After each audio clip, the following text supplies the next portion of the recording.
Hello mga kaloko, I'm back. Since 11:30 pa lang, kailangan namin humanap ng kakainan since hindi pa rin naman kami nagbe-breakfast. So, we decided na kumain na lang dito sa McDo since malapit lang dito sa Arellano. By the way, yung Arellano is located malapit sa Lasal along Taft Avenue. So after kumain, pumunta ng Holland sa school since it's already 1:30 na. So I only have 30 minutes before the exam.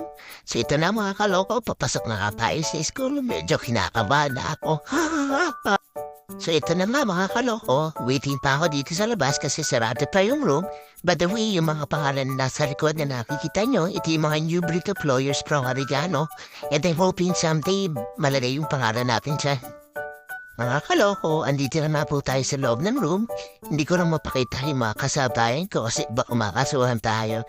So, ang alam ko, nasa 25 kaming mag-take ng exam.